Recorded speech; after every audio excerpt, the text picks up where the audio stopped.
Vamos. Vamos lá. Ricardo, conta a sua história pra gente. Desde o início, você operou do coração, né? Operei. Como que foi descobrir e como iniciou todo esse processo? Descobri foi meio que um susto, né? Eu tava na academia, malhando, e de repente eu comecei a me sentir mal, senti a pressão ir no chão, e eu falei, cara, deu ruim. Aí eu olhei para um canto, tinha uma cadeira, saí correndo, não consegui chegar na cadeira e desmaiei. Quando eu voltei, rapidamente eu voltei, vi uma pessoa correndo, eu ainda não tinha chegado. Eu falei, opa, foi chamar socorro. E aí não lembro de mais nada, só lembro depois de estar no hospital. Você foi atendido em qual hospital? Eu fui, de início me levaram pro Hospital Geral, o HGE. HGE. Aí fui lá, fui atendido, aí depois eu procurei um cardiologista, que não foi quem me operou de início, foi o Dr. Galvão. Foi ele que me falou, olha, você tá com, a tua válvula tá ruim, você vai ter que trocar essa válvula. Eu falei, o quê? Aí foi o susto, né? Que eu não tinha lembrado, porque já tinham, há uns 20 e poucos anos atrás, já tinham me alertado, e eu já sabia que eu tinha um problema de sopro. Mas a gente nunca lembra disso, você vai vivendo, né? E aí esse cardiologista, uns 20 anos atrás, falou, Ricardo, você tem problema de sopro, essa sua válvula vai ter que ser trocada. Eu falei, vamos trocar agora? Ele falou assim, não, agora não tem necessidade, ela vai alertar. E aí ela alertou. E foi quando eu conheci o Dr. Gabriel, que foi quem me operou, passamos por certos percalços, né? Nós remarcamos essa cirurgia umas 3 ou 4 vezes. Primeiro por medo, a primeira vez eu estava apavorado. A segunda vez aconteceu dele pedir para eu ir ao dentista e a gente viu que eu tinha uma bactéria numa prótese que eu tenho. E aí adiou de novo. A terceira vez, sinceramente, a terceira vez o hospital não pediu a data. E a quarta vez foi o governador que pediu. Suspendeu todas as eletivas. Era a época do Covid. Era a época de Covid. O senhor operou em que dia? Eu operei no dia 13 de julho do ano passado. De 2021. Depois de 21, completou um ano agora. Entendi. Vamos falar então primeiro, bela história, né? Fantástico. E Gabriel, explica pra gente aí esse sintoma dele. O primeiro sintoma que ele teve foi o desmaio, né? Justamente um dos sintomas preocupantes, né, Dan? A estenose aórtica é uma calcificação da válvula aórtica e ela realmente ela é indolente até quando ela se torna grave, quando essa estenose se torna grave. Enquanto ela não se torna grave, a pessoa não tem nenhum sintoma. E os sintomas que a pessoa vai tendo é o cansaço, uma falta de ar, e aí começa a piorar um pouco as coisas. Começa a ter dor no peito, depois o sintoma quando começa a piorar é o desmaio, e por último é a insuficiência cardíaca, que é aquela falta de ar que o cara não consegue deitar, precisa de oxigênio, e por aí vai, que já é a insuficiência cardíaca já instalada, né? E a estenose aórtica é bom frisar que ela é uma patologia que pode matar. A partir do momento que a pessoa tem sintomas, a pessoa diminui a sua sobrevida. Por exemplo, já é muito bem descrito isso desde a década de 60 pelo Dr. Brownhout, que, por exemplo, quando a pessoa tem síncope, a pessoa tem mais ou menos, em média, 3 a 4 anos de vida. Então, é uma patologia que tem que ser resolvida. E é uma patologia hoje que tem várias formas, né? E depende muito de cada pessoa, né? Cada pessoa, depende da idade hoje em dia, enfim, várias maneiras de ser tratadas hoje. E aqui em Ares Unicórnio, Doce, nós, da nossa equipe, nós fazemos parte desse rol aí, conseguimos tratar de várias maneiras, graças a Deus. Isso aí, você é um cirurgião e tanto. Faz cirurgia, eu acho que não tem cirurgia que você não faça, né? Aqui. Congênita. É criança, né? Criança nós não realizamos nesse hospital. Agora, congênito adulto também estamos realizando. Realizou hoje, né? Um feito inédito, né? Depois a gente vai contar um pouco sobre isso. E eu me lembrei aqui, só pelo que você falou, né? Falta de ar. Eu me lembro que antes da operação, eu corria em média uns 14 km por dia. Aí, de repente, e a minha mulher ficava sempre lá pra trás. E, de repente, ela começou a ir na minha frente e eu não alcançava mais ela. E eu não entendia por que isso, esse cansaço louco estava acontecendo. Agora você fala, e a gente vem juntando as coisas, né? Você teve dor no peito? Não. Do que ele falou ali, eu só tive realmente o cansaço muito grande. E depois, aquela baixa na academia, eu desmaiei. Às vezes, o que ele tinha era estenose aórtica, né? Sim, e devido no pré-operatório de todos os pacientes, nós fazemos uma investigação minuciosa, porque a cirurgia cardíaca, o pós-operatório é muito delicado. Então, desde, igual ele falou, investigação dentária, pulmonar, cardiológica, a gente faz também investigações no trato gastrointestinal, ver se o paciente não está com anemia, carências nutricionais, tudo isso é feito, tá certo? Isso é feito minuciosamente, preparando o paciente para poder realizar a cirurgia. E ele, no pré-operatório, devido à idade e fatores de risco, ele tinha uma lesão grave na descendente anterior, que é na coronária do coração, que é a principal coronária do coração, e que nesse mesmo dia da cirurgia foi feita uma revascularização do miocárdio, que o povo chama de ponte de Safena, mas que usou essa artéria do corpo, que é uma torácica interna, que passa exatamente do lado do externo, e colocou essa mamária na DA. Né? Então foi feita uma cirurgia combinada, que é uma troca de válvula aórtica, mais uma revascularização mamária DA. Excelente. Mas fica à vontade. Pelo que eu me lembro, que você me disse que foram 2 mamárias e mais a substituição. A dupla mamária e a troca de válvula aórtica, né? Isso aí. Tá. Então, qual que é a principal causa, assim? Então, a gente tem a válvula aórtica, que é a última válvula da saída do coração, vamos dizer. Ela tem que abrir e fechar. Eu acho que a gente tem uma imagem aí, não tem? Explicando um pouco da válvula. Esse aí, no caso, é o quê? Se o Gabriel quiser explicar. Por favor, isso daí é anatomia mostrando a coronária no coração. Aquela parte amarela são as placas, né? Isso aí a pessoa, devido aos fatores de risco, hipertensão, obesidade, sedentarismo, cigarro, etilismo, e a própria dislipidemia, essas placas vão aumentando, que chegam a uma certa maneira, elas instabilizam e aí ocorre essa oclusão, que é propriamente dito o infarto. Nessa imagem aí, está mostrando uma oclusão e aquela parte preta embaixo é a região onde se irrigaria esses músculos e esse músculo morreu. Aquela parte preta é mostrando isso daí. Aí, no caso, é um infarto, né? No caso é um infarto. Bom, nessa imagem, como pode ver, a válvula aórtica exatamente naquela região, na via de saída. Na figura de cima mostra a válvula aberta e a outra válvula fechada. E lá embaixo a válvula calcificada, como você pode ver, ela não consegue abrir direito. Então ela diminui a sua área, o seu lumen. Com isso gera um turbilhonamento, que gera o famoso sopro. E isso faz com que aumente um gradiente no ventrículo e faça todo desencadear tudo, como já falamos, como a dor no peito, o coração cresce, justamente por causa disso. E esse era o problema do nosso amigo Ricardo. Esse era o problema principal, vamos dizer. O problema era a estenose, né? Exatamente. Essa aí é a evolução, né? Lá em cima é o vaso quando a gente nasce, quando não tem nada, né? Exato. E com o transcorrer do tempo... Aquilo ali é uma figura demonstrando exatamente o que foi feito com o Ricardo ali, aquele vaso ali, a torácica interna que colocou à frente da obstrução. Nada mais é do que como se fosse um cano obstruído, colocou uma conexão na frente, irrigando novamente aquela região. Foi exatamente isso que foi feito com o Ricardo. Isso aí são as próteses, né? Existem as próteses biológicas e as próteses mecânicas, né? Basicamente, a biológica existe dois tipos, de pericárdio bovino e de porcina, que são as válvulas porcinas do porco. E no caso do Ricardo foi usada uma prótese biológica, tá certo? Devido à idade, tá certo? O paciente gosta de fazer atividade física, ele é totalmente ativo e foi optado por uma prótese biológica. Tá bom. Essa é a estenose também, e deu pra gente ter uma noção agora do que era o problema. E, Gabriel, qual que é a principal causa a etiologia, vamos dizer? Por que acontece essa estenose da válvula aórtica? A principal causa é degenerativa, né? É a calcificação devido à senilidade, tá certo? Existe uma série de fatores genéticos, malformações, defeitos no colágeno, tá certo? Isso tudo influencia. Mas a principal causa é a idade, o envelhecimento, é a causa degenerativa dessa válvula, a calcificação. E tem também a VAB, que pode ajudar. A válvula aórtica bicúspide também, que pode... Exato. No jovem, no caso, seria... Quando a pessoa nasce com uma válvula bicúspide, que são essas anomalias, ela tem uma predisposição a essa válvula calcificar mais, porque o jato é diferente, a configuração é diferente, e existe mais uma associação de válvula bicúspide com outras anomalias congênitas do coração, e aí já entra outras coisas como um aneurisma, aí já entra na insuficiência, não propriamente dito na estenose, mas tudo isso favorece. Excelente. Então, e sobre o processo, então? No pré-operatório você precisou pedir, o diagnóstico é feito pelo ecocardiograma. Principal, é o principal exame. O principal exame. Ele fez o ecocardiograma, você então fez a síncope, que a gente chama, né? O nome médico é síncope, e aí você foi levado para o HGL, te deram alta, você procurou o Galvão. O Galvão. O primeiro exame eu acho que foi isso que ele investigou, né? Ele deve ter notado o sopro, o exame físico. Sim, aí imediatamente me pediu uma bateria de exames, dentre eles o ecocardiograma. E aí o eco fez o diagnóstico, e aí depois, feito o diagnóstico, Me procurou. Procurou pro Gabriel. E aí o Gabriel pediu outro exame, né? Aí faz aquela bateria de Uma bateria imensa de cateterismo, né? Também. Mas o Ricardo me marcou muito, porque o Ricardo, ele chegou, ele, a esposa, e ele chegou assim, normalmente as pessoas chegam pra gente, são pessoas mais humildes e não entendem a gravidade, não entendem o tão sério que é essa doença, né? E ele chegou branco, pálido, com medo danado, e notei nele aquele medo, ele deve estar olhando assim pra mim, que rapaz jovem, né? Ficou olhando. Aí, a primeira coisa que eu falei pra ele, eu tenho certeza que ele lembra disso, eu falei assim, meu amigo, cara, papai do céu não dá uma cruz que eu não possa carregar, não. Não posso carregar. Então, e aí eu segurei na mão dele e falei, vambora, vamos fazer os exames, e aí depois nós vamos conversando. E aí rolou tudo isso, eu lembro que demorou realmente muito mesmo. 4 vezes, né? Aí a gente fez o cateterismo, né? Não, fiz uma bateria de exames. O bacana disso tudo é que no dia do cateterismo, à noite, eu falei pra minha mulher, vamos dar uma comemorada. Falei, comemorar o quê? Eu falei, não sei, vamos dar uma saída que eu não vou mais poder sair. Aí entrei num restaurante, pedimos uma carninha, e ela falou assim, vai beber? Eu falei, vou beber. Não, assim, eu dei um chopinho. Você tá doido? Você saiu do corpo? Mas falaram que eu tô bem.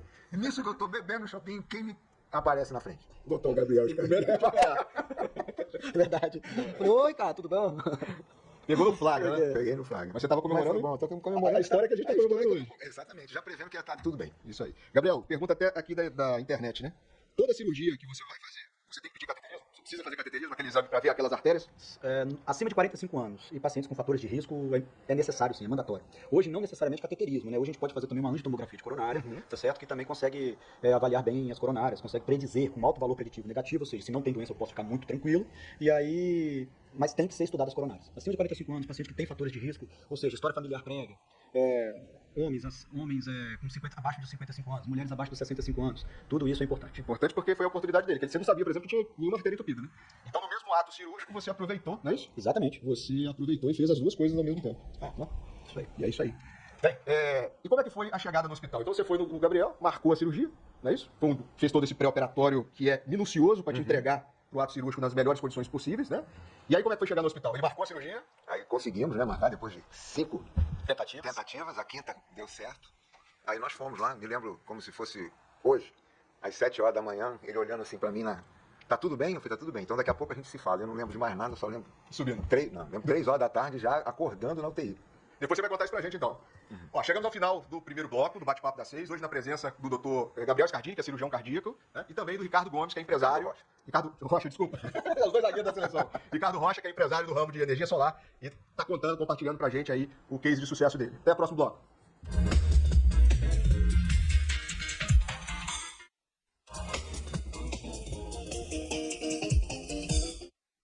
Estamos de volta com o Bate-Papo das 6, falando sobre cirurgia cardíaca, troca valvar aórtica, revascularização miocárdica e as novas tecnologias da cirurgia cardíaca. Na presença aqui hoje do Dr. Gabriel Scardini, que é cirurgião cardíaco, e do Ricardo Rocha, que é empreendedor do ramo de imobiliária e também de energia solar. Bem, nós terminávamos o programa falando sobre o dia que você internou, né? Conta um pouquinho disso pra gente. Então, fiz a internação, não me lembro bem, foi uma coisa muito rápida, né? Começa a me lembrar muito, foi depois que eu saí. Uma coisa que me chamou muita atenção foi pouco tempo depois que eu saí, eu já estava na UTI, e foi um dia de visita, o Gabriel permitiu, a minha esposa estava do meu lado na hora que eu acordei, e logo depois você me desentubou. Isso foi uma coisa que me chamou, eu falei, não, você está bem, eu vou te desentubar. E foi feita... E aí foi uma semana de UTI que eu fiquei meio... Não é que tenha me traumatizado, mas tem muita coisa ali dentro da UTI que só vocês, médicos, e quem passa por ali, que vivencia, são coisas meio traumáticas e interessantes. Você ficou quantos dias na UTI? Na UTI, a operação, se não me engano, foi numa terça-feira, e eu fiquei até terça, quarta e quinta. Na quinta-feira, à tarde, eu fui para a enfermaria. Agora eu não me lembro se no sábado ou no domingo que você me deu alta, mas foi alguma coisa assim. Você foi até muito longo, né? Não, foi até muito rápido. Ele operou na terça, na quarta e na quinta, 2 dias de UTI. Na quinta-feira à noite, ou sexta de manhã. Sexta de manhã. Acho que foi sexta. Ele já foi para a enfermaria. Na enfermaria ficou mais 2 ou 3 dias. Ou seja, ele ficou um tempo de internação de 5 a 6 dias. Que é o nosso protocolo. Que é o nosso padrão. Tá certo? Hoje em dia. Hoje no Hospital Rio Doce, que é onde a referência aqui opera, que é a nossa equipe, que é a equipe de cirurgia cardíaca do Gabriel, o que é preconizado é a gente interna no dia anterior. Exato. Foi. Opera no outro dia de manhã. Isso. Operou, correu tudo bem, vai para a unidade coronariana, que é o UTI só do coração. Exato. E nossa ideia é ficar lá 3 dias. O dia que opera, mais 2 dias. E no terceiro, que foi o que aconteceu, acabou que eu fiz o cálculo errado aqui na cabeça, desce e fica mais 2 dias na enfermaria. Então com 5 dias está tudo resolvido, dá tudo certo, vai para casa. Né? Exatamente. Agora eu tenho uma pergunta para você, cara. Você sentiu dor de imediato? Senti. Mas a minha pergunta para você, o que mais te incomodou? Gabriel, teve alguns fatores que me incomodaram muito.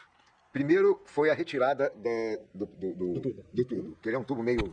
Né, e isso, eu passei bastante tempo, eu acho que ainda tem pigarros até hoje. Depois foi... Aí foi com um tempo, né, com o passar do tempo ali, foi tirar a sonda, tirar o Fio de marca-passo. e tinha um tubo aqui também. Que é o dreno. O dreno, exatamente. E um outro que foi o último, tiraram na enfermaria. Rapaz, um negócio aqui na Que é o catéter dentro do central. Desse tamanho, tem fininho. Isso aí. Que me incomodava. Isso eram coisas que me incomodavam bastante. Mas vem cá, então. Agora, a nível de dor, que você me perguntou, eu evitava tossir. Exatamente, é isso que eu quero chegar. Porque Porque vocês até me ensinaram, né? A me abraçar para tossir. Eu evitava. Mas normalmente, você lembrando bem, quando você é estubado, o POI, né, que a gente chama, e o primeiro PO, normalmente a pessoa não reclama de dor. Só reclama de dor quando tá tossindo. Sim. Só quando tosse. Agora tem uma coisa que você esqueceu que normalmente ninguém esquece. A sede. A sede é intensa. Vocês ficam pedindo água, a gente fala assim, não, calma, eu vou te dar água, calma. Eu tive sede, mas não assim a esse nível, mas realmente eu tive sede. O que mais marca a gente na UTI, os pacientes que mais lembram, não é da dor, é da sede. A sede é intensa, porque no pós-operatório, quando a gente realiza a cirurgia, que tem extracorpórea, existe uma substância monitol, e isso faz com que o paciente urine bastante, e aí a pessoa ela sai com o sistema hormonal, tudo, e ela tem essa sensação de sede absurda no pós-operatório. E além do pós-operatório, a gente também não pode exagerar em água, né? Sim. Se o corpo está completamente inflamado, se a gente exagera, o pós-operatório também... Isso foi uma coisa que eu... Sede e sempre me falaram lá dentro, não pode beber. Muita água. E isso é uma coisa que eu me controlei muito. E aí é um autocontrole meu de não pedir água. Chegava ao ponto dos enfermeiros dizendo que aí ofereciam, porque viam que eu estava muito tempo sem beber, mas o medo de acontecer alguma coisa era maior. Então eu não pedi água. Você estava todo monitorado, né? Tinha monitor cardíaco, frequência, pressão, tinha catéter dentro da artéria, então é tudo altamente controlado e seguro. Né? O pós-operatório da cardíaca. E a minha pergunta, depois que você operou, você se sentiu acolhido? Você se sentiu... Porque você realizou a cirurgia pelo SUS, não foi isso? Foi pelo SUS. E você hoje tem plano de saúde, enfim. Mas naquela época, você se sentiu acolhido? Isso era uma coisa que eu ia deixar para falar com vocês, parabenizar a todo o corpo de enfermagem de médicos, porque aqueles meninos e meninas são fantásticos. Eles me acolheram, eles me trataram igual bebê, muito bem acolhidos. Inclusive, eu me lembro que no dia que eu saí, eu fiz uma homenagem a todos ali. Teve uma moça até que chorou e tudo, mas tive que fazer. A gente foi muito bem acolhido, todo mundo ali trata a todos com muito carinho. Então, de parabéns. Pode, de novo, levar meus parabéns a todos. E o diferencial também do Gabriel e a cirurgia daqui, e eu tenho que falar isso, é um diferencial, né? Eles acompanham desde o início, o durante e o depois, com muita proximidade. Eu acho que dificilmente eu vejo cirurgiões igual fazer o trabalho que você faz, Flávio também faz. Não, o Gabriel foi uma pessoa fundamental, ele foi um médico, um cardiologista muito presente. Muito presente comigo, com a minha esposa, que ela fala isso pra todo mundo, ela tem um carinho pelo Gabriel muito grande, ele nunca deixou de atender um telefonema dela, nunca deixou de dar, em vez de invertia, ele ligava, ele disse, ó, Ricardo tá bem, não chegava lá, não precisa estar preocupado, ela tá bem. Não é paciente, vira amigo, né? Exatamente. No nosso caso aconteceu, de paciente virou amigo. Você tá indo tomar cerveja com ele no bar? Tem que ser a próxima, né, cara? Mas já nos encontramos, ele, a esposa, filho. Exatamente. Vamos lá, um desafio que a gente tem, assim, na UTI, voltando ao tema, né, tá muito gostoso o papo, mas dentro da UTI você disse que te incomodava, mas você não sentia dor, mas você delirou. Isso é um tabu também dentro da UTI. Não delirei, mas vi delírios. Viu pessoas com delírio. Vi pessoas com delírios. Teve um senhor lá que ele ficava mais afastado de mim, ele tentou morder uma enfermeira, coitada, e jogou o monitor, que é uma televisão de 14 polegadas, jogou em cima dela. Isso às vezes é um desafio pra gente da UTI que o familiar não entende o que acontece. Geralmente são mais idosos, né? São pacientes mais idosos que tomam remédio, por exemplo, para dormir e chegam na UTI, ou fica sem o remédio, ou altera a dose, alguma coisa assim, tem essa síndrome que a gente chama de delírio, e geralmente volta em 6 meses após a saída da internação, né? O paciente volta ao normal, não fica desorientado durante 6 meses. Eu digo assim, a capacidade cognitiva volta por completo em 6 meses. O delírio, em geral, dura 24, 48 horas, alguma coisa assim. Né? E lembrando que hoje em dia a nossa UTI é uma UTI muito fechada. Hoje em dia estão preconizando UTIs para você ver o dia, para você ver o sol. Você tem que ter um relógio para você ver o horário. Porque na UTI a gente fica num quarto, num lugar fechado, que você não tem noção do que é dia, do que é noite. Então isso tudo no idoso predispõe muito mais. A luz, às vezes, em excesso. O barulho. E você não sabe o que é dia, o que é noite ali dentro. Exato. E eu acho que isso foi um fator muito importante para mim, porque a cama onde eu fiquei ficava do lado de uma porta.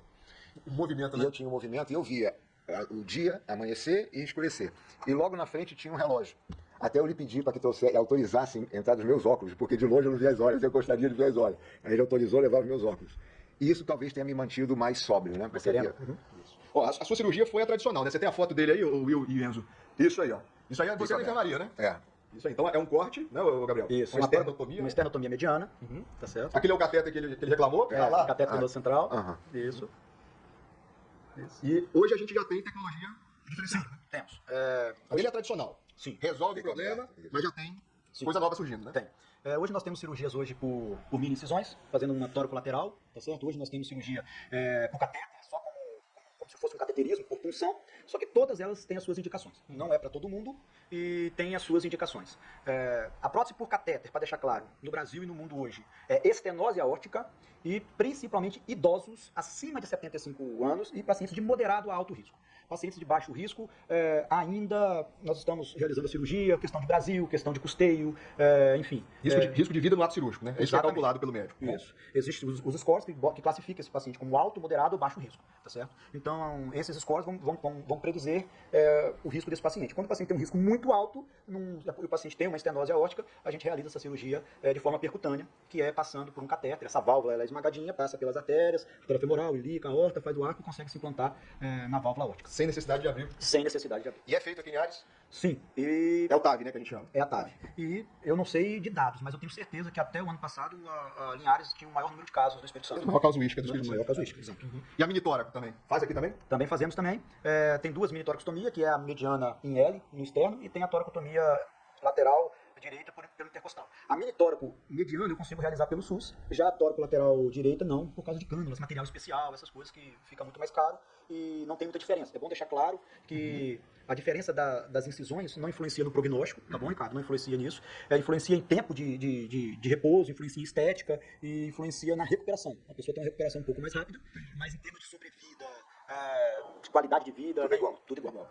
Volto a falar, as mini incisões costumam doer muito mais do que a toricotomia mediana. Do que aquele que usou. Exatamente, Porque aqui no meio você não tem nervo, né, Ricardo? É um osso, né? E já aqui no intercostal existem os nervos, são os nervos intercostais. Entendi. Então ali dói muito. Tá, e qual que seria a principal indicação? Estéticas? Pacientes jovens, pacientes... Mulher. Pacientes que têm um coração bom, são indicadas essas cirurgias para poder diminuir a infecção, tempo hospitalar e recuperação. voltar esse paciente para o trabalho o mais rápido possível. O mais rápido possível. Vamos lá. Então a gente já falou de todo o seu caminho pelo processo da cirurgia e da UTI e da enfermaria. E agora o pós. Como é que você ficou na reabilitação? Você já... Foi tenso. Foi difícil? Demorado. O mais difícil pra mim foi dormir de peito pro alto. 3 meses. 3 meses, Eu né? ligava pra ele, posso virar? Ele falou, não, peito pra cima. Essa é a orientação. Barriga pra cima 3 vezes. Foi. Mas depois o resto foi lento, mas foi gradativo. Não é nenhum absurdo. Nenhum absurdo. Você já começa a andar dentro da UTI? Sim, praticamente? já começa a andar dentro da... Quando eu vou para quando eu fui para... Saí da UTI e passei para a enfermaria, já comecei a andar. Depois em casa, banheiro e tal. E a gente começa assim, depois logo você também me liberou, porque eu morava no primeiro andar, né? Aí ele falou assim, pode descer e dar uma volta no quarteirão. Você me liberou para andar. Aí começou, tem umas fotos minhas, inclusive, na linha verde. Fui para a linha verde, fui dar uma volta. E aí vai. Então mobilidade é muito importante, né? Tem que ser precoce na cirurgia cardíaca. Né? Importantíssimo. A gente já senta no segundo PO, a gente já tenta sentar o paciente na poltrona, né? Não sei, a gente tira o dedo, já bota na poltrona sentado e já começa a fazer os primeiros exercícios. Antigamente a gente tinha o paradigma de que mexeu no coração, não pode movimentar nem nada, né? Uhum. Agora a precocidade é a que manda, né? É isso aí. Terminamos o segundo bloco do Bate-Papo das 6, falando sobre cirurgia cardíaca, troca valvar aórtica, mais revascularização biocárdica e novas tecnologias, na presença do Dr. Gabriel Scardini, que é cirurgião cardíaco, e do Ricardo Rocha, que é empreendedor do ramo imobiliário e também de energia solar. No último bloco a gente volta a falar sobre cirurgia cardíaca.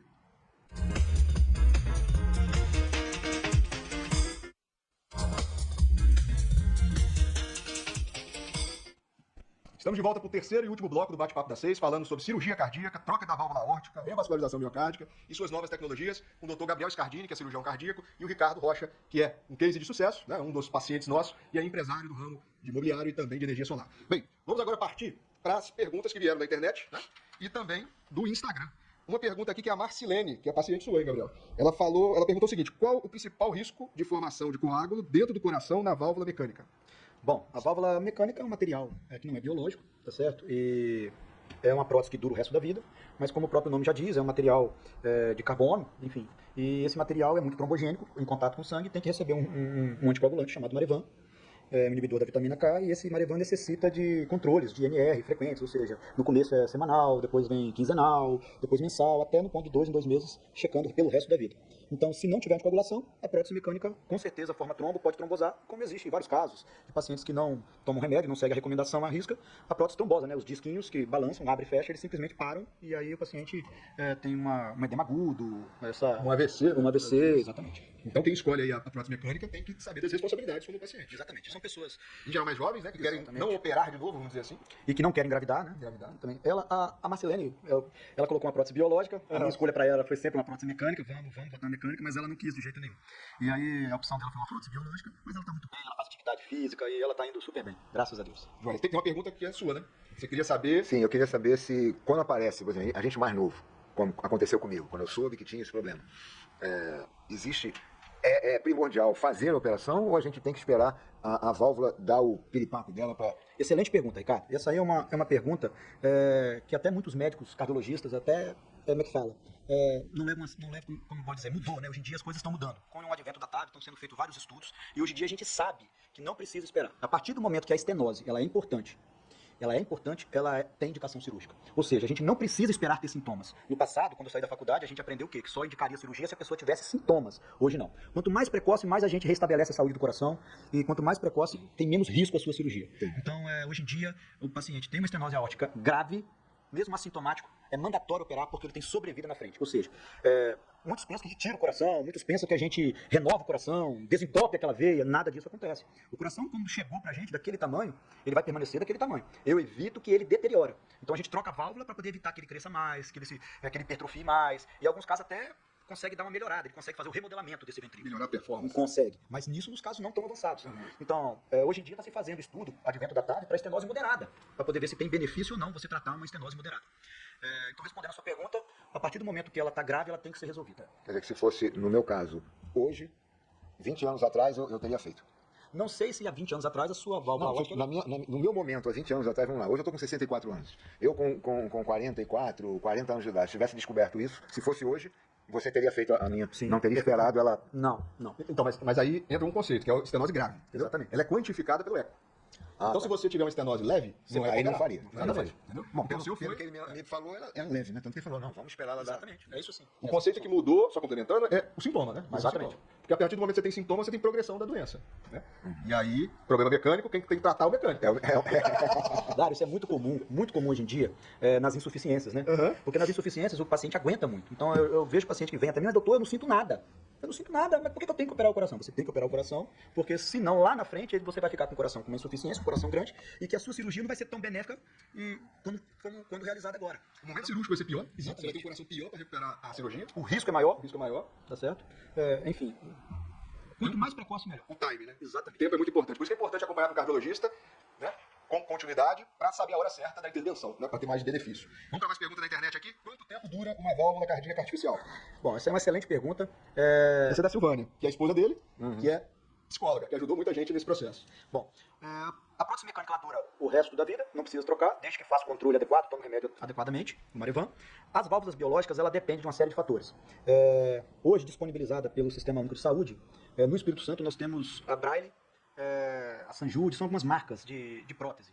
E essas próteses, ela não vem com tratamento antidescalcificante. Então, são próteses hoje que duram menos. Hoje, nós já temos prótese no mercado que recebe um tratamento antidescalcificante, pega o pericárdio, é feita uma análise de colágeno, é feita uma análise de espessura, para todos os folhetos serem daquele mesmo tamanho, e isso possibilita que a prótese dure mais. Hoje nós temos prótese no mercado, cara, que chega, relatos de durar 20 anos, 25 anos. E chegou também no mercado também uma prótese com tecido novo, que está com uma proposta de durar 30 anos, tá certo? Então as coisas estão evoluindo, a tecnologia está evoluindo muito rápido, muito rápido. Outra pergunta da internet, foi um dentista, desculpa que eu não peguei o nome, mas depois eu me retrato, ele perguntou isso. Por que o dentista é tão importante no pós-operatório das válvulas cardíacas?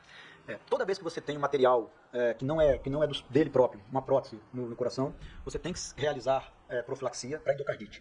Por que o dentista, nesse caso, é importante? Aonde tem uma das maiores bacteremias é na escovação dentária. Nós temos bactéria da flora bucal e na escovação nós temos uma bacteremia importante. E se você tem um material protético dentro do coração tem sangue e o contato é muito grande, passa-se toda hora e essa bactéria pode alojar e causar uma infecção nessas próteses. Então, pacientes que têm anomalias, que nasceram com anomalia, pessoas que corrigiram a válvula, pessoas que têm próteses dentro do coração, todas essas pessoas têm que fazer profilaxia, amoxicilina, 2 gramas uma hora antes de, por exemplo, realizar um procedimento dentário, por exemplo. E casar com o dentista, né? De 6 meses tem que estar lá avaliando. Com certeza, isso é importantíssimo. Endocardite, acabou que você já foi uma pergunta também, e uma outra pergunta que surgiu foi a questão de febre reumática, né? Mas aí eu acho que a gente vai deixar para o outro programa. Depois a gente traz o Gabriel de novo aqui para a gente falar sobre febre reumática, que era sobre penicilinas. Depois a gente esclarece isso no próximo programa. Então, chegando ao final do Bate-Papo das 6, hoje um excelente programa, mostrando o case de sucesso do Ricardo Rocha, que hoje está um atleta, né? Está maratonista já, Ricardo? Não, ainda não voltei a correr não, mas a academia tá forte. É isso aí. 1 minuto de considerações finais, fica à vontade. Eu gostaria de agradecer ao Gabriel, agradecer a você também e a todos que me ajudaram, minha esposa, que está mandando mensagem aí para você. Vou mandar um recado para ela. O Gabriel me disse que eu estou liberado, viu? É isso aí. Excelente, sua história foi maravilhosa, são 2 cirurgias em uma, a recuperação sua foi brilhante. Parabéns, viu? Bacana demais. E o Gabriel Scardini, que é um cirurgião de excelência. Obrigado. Parabéns, você vem modificando bastante a cirurgia cardíaca do Espírito Santo, é um cirurgião de excelência. Colocaria, sem dúvida nenhuma, meus pais, meus filhos na sua mão. Obrigado. E é isso aí. 1 minuto de considerações finais. Nada, queria agradecer a oportunidade de estar aqui com vocês hoje. Queria agradecer primeiramente a você, Ricardo, pela confiança, mas primeiro de tudo agradecer a Deus, né? Acho que nada acontece se não for da permissão dele. E agradecer também ao Hospital do Doce e a toda a equipe cardiológica que eu não faço nada. Nós temos uma equipe, eu não sou dono de nada, não fazemos nada. Isso tudo vem de uma equipe, por trás existe muita gente. Existe a instrumentadora, né? Existe o Rogério, perfusionista, existe o nosso colega do lado, Flávio, quando eu também estou do lado e o Flávio é o cirurgião. Então não existe um eu, existe um coletivo. E por trás tem o Dário, tem o Everaldo, tem o Patrick, são todos ali em prol dos nossos pacientes. O paciente não é meu, o paciente é nosso. E agradecer pela acolhida de Linhares e por todos os cardiologistas. Excelente. Terminamos mais um Bate-Papo das 6. Eu adorei, fantástico. Linhares na ponta aí da cardiologia do Espírito Santo, sem dúvida nenhuma. E cada programa a gente vai trazer um case de sucesso, um profissional, para explicar, tirar todas as suas dúvidas. Até a próxima quarta-feira. Até mais.